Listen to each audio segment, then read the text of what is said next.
Hi, it's Steve from PartSelect. Today we're going to show you how to change the timer on your dryer, and it's a really easy job. All we're going to need is a Phillips screwdriver, a 1/4-inch nut driver, and a pair of needle nose pliers. Let me show you how we do it. Now before we begin this repair, the first thing we're going to need to do is to disconnect power to the dryer. So simply locate the cord and unplug it from the receptacle, or if it's a hardwired dryer, locate the fuse panel or breaker panel and disconnect the power at that source. Next, we're going to start by removing the timer knob. So just pull it straight off of the shaft.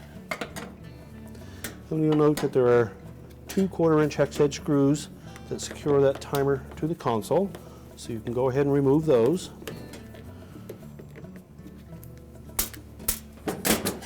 Then next, we're going to remove 3 Phillips screws from across the top of the console.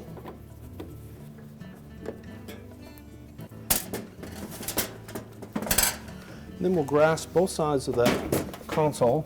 I'm just going to release the feet on the bottom and just push back slightly on that console and then roll it forward. That will access the timer.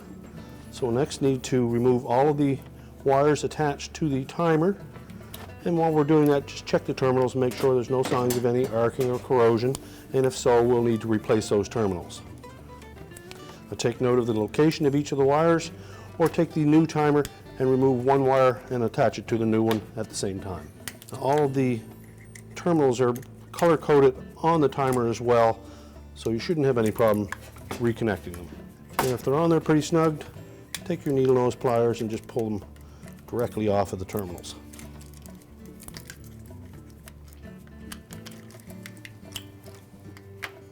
We'll discard the old timer. And now we can go ahead and put the new timer in. So we're just going to reconnect all of the wires in the proper places, including the ground wire. And check and make sure all of those connections are nice and tight. And then we can place the timer into the opening.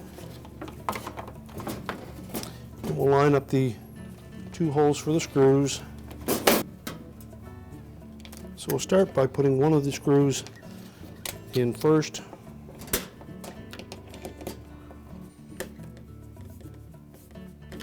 And then carefully rotate the timer to line up the second one.